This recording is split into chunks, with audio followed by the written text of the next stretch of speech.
My name is Jeff Morgan. I am from Dallas, Texas. I just spoke about the idea of men, particularly fathers, being hunted. And in the situation with John Mast, I do not think that this was the fault of the judge whatsoever. From what I saw of the hearing, the judge looked to be actually a very fair person and was very interested and engaged to the degree that I saw the trial. I did not see the whole thing. But what I do know is this: there are attorneys that will defend the indefensible, the reprehensible. And in this situation, the attorney, the law firm that was defending Mr. James Brashear, made sure that John was slandered in court and that the jury had some type of doubts in their mind about his fitness as a father. Maybe he was an abusive father, maybe he was this.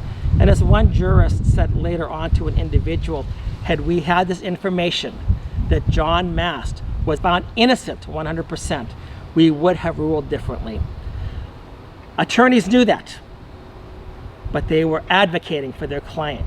They were not advocating for justice, they were advocating for injustice. We've had the same thing happen here in Texas, and for some of you who have followed the O'Keefe Media Group, you saw that not too long ago, there was a video put out about Kuntz Fuller Law Firm and other lawyers out in Tarrant County, the Tarrant County tortfeasors.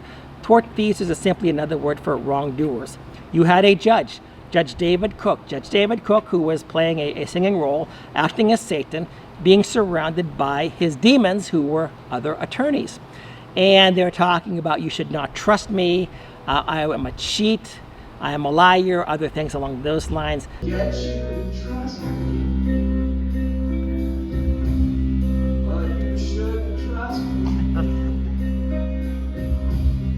'cause I'm a cheat. I'm a swindler. Bring your checkbook over me. Pay my small retainer. Pay my small retainer.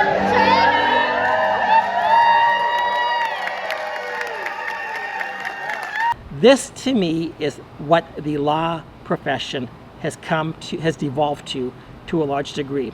And in particular, this event, as I understand it, was sponsored by Kuntz Fuller Law Firm. So I'd like to speak about Kuntz Fuller just for a few moments. Kuntz Fuller Law Firm, and in particular, attorney Jessica Janicek, was the law firm, and Jessica Janicek, the child castration queen attorney, was the attorney who backed Ann Georgelis when Mr. Younger was trying to fight for his son to not be transitioned. I was down there for the entire hearing. Jessica Janicek tried to turn the judge against me, used an interview that I had with Mr. Younger to try to get the judge prejudiced against me. Simply raised my hand, yes, I did that. I was not going to be intimidated by that judge. But that is the dirty trick that Jessica Janicek has pulled. Jessica Janicek, like these attorneys up in Idaho that advocated for Mr. Brashear's, the blatant murderer, from everything that I have seen and from the evidence that was very clear as far as on the trial was concerned, Jessica Janicek was trying to portray Ann Georgelis as the protective mother and Mr. Younger as the abusive father. And she did that. James Younger has been taken to California, where right now, under the care of Ann Georgelis, probably he is undergoing some type of transition therapy right now. Something that is not allowed in Texas, something that is abusive, something that Yusuf Mengele would have done back in the Nazi prison camps. This is horrific what's going on. But Jessica Janicek of Kuntz Fuller advocated for this. But Kuntz Fuller has not just advocated in the case of Mr. Younger. They've also advocated against Mr. Robert Garza. He had over 40-some charges leveled against him by his ex-wife, claiming that he had committed sexual abuse of the children. They were all false. Now, the one thing that his ex-wife did, she did not strictly accuse Mr. Garza of this, but she used agencies. She used licensed, mandated reporters. She would say something, and the mandated reporter would have to report Mr. Garza to some type of an overseeing agency or CPS. Mr. Garza was innocent of every single allegation. But for years and years and years, he was unable to see his children, as he should have been able to do. He had to pay $700,000 in attorney fees to fight this thing. His ex-wife was a multi-millionaire. She could spend as much as she wanted.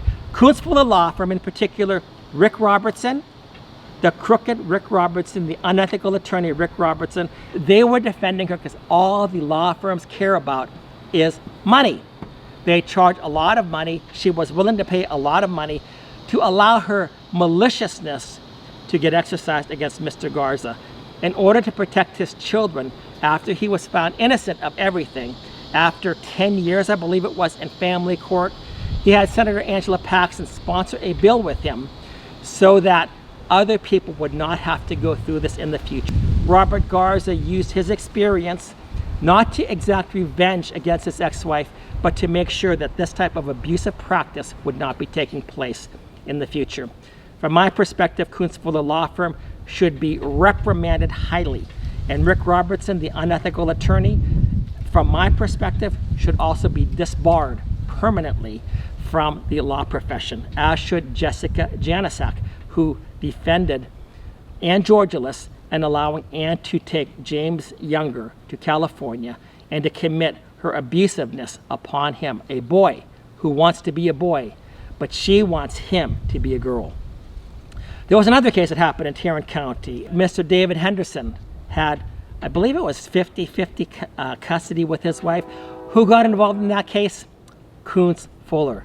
Koonsvoller was able to manipulate the system and the judges, whom they sponsor, by the way. Many times they give a lot of money to these judges, or they have events for them, and they were able to make it so that Mr. Henderson no longer had 50-50 custody. The mother was empowered by this. The mother took the son out of a treatment that was working and tried a different treatment. The son died last year. Koonsvoller has blood on their hands. Judge Kazin, who actually excluded Mr. Henderson largely from his son's life, I believe he also has blood on his hands. But this is a law firm. A law firm is doing this, and we need to have some type of justice for individuals that are facing these powerful law firms. By the way, when you come down to Koonsvoller law firm, in addition to what they did to Mr. Younger, they were also considered a platinum sponsor for Mary Brown.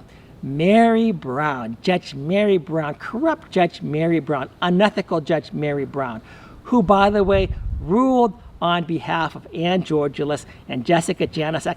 I just have to wonder if it had anything to do because they were platinum sponsors of Mary Brown. Did they buy influence? As many people know, I filed ethical complaints against Judge Mary Brown with the Texas Ethics Commission. I, at this point, call them the Texas Lack of Ethics Commission.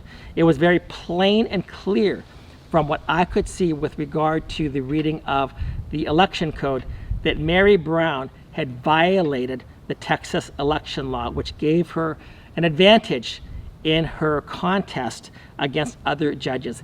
And the Texas Lack of Ethics Commission told me, Jeff, you know, we can't tell you what the decision was. I filed the complaints. They were well done.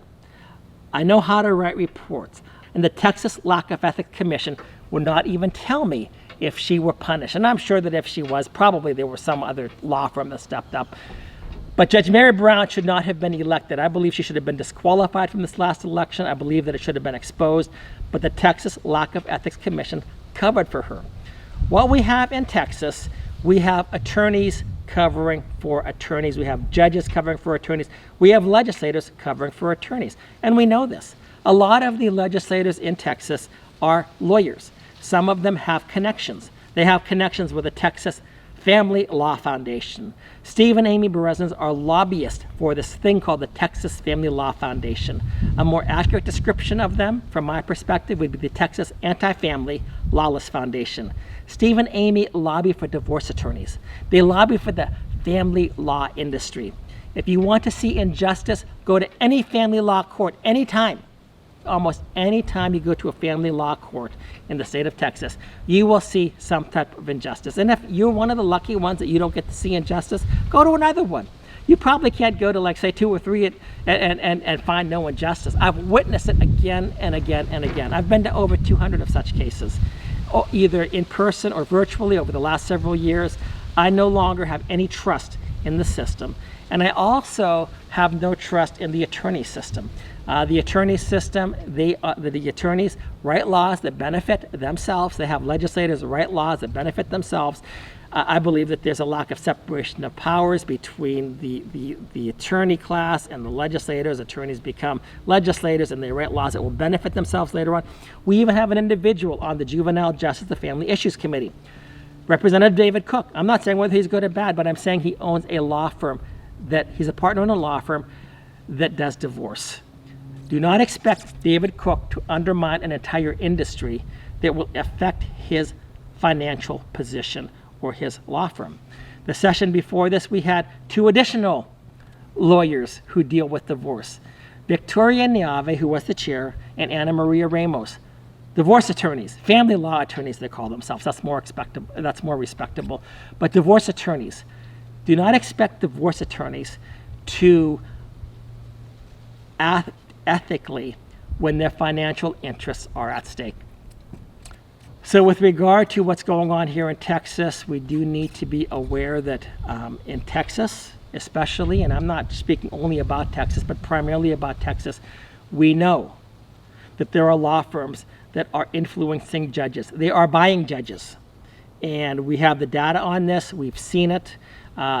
Judges that are Republicans, judges that are Democrats, that are being sponsored by these attorneys. And do not believe for a minute that they are not being influenced by these law firms. According to professional ethics, if there is an apparent conflict of interest, that should be considered a conflict of interest. So in a case with Kuntz Fuller, when they are sponsoring, donating, becoming executive or platinum sponsors to different judges' campaigns, I believe that they should not be able to actually have any cases at all before these judges. And it's not just Kuntz Fuller, O'Neill, Wysocki. There's a ton of law firms, lawyers. They're doing this because they're hoping that by giving them a little money that they will have influence in front of them. Anyway, that's all I have to say for right now. We have a big problem in the state of Texas with judicial corruption, and we have a bigger problem in the state of Texas with attorney and law firm corruption. Thank you.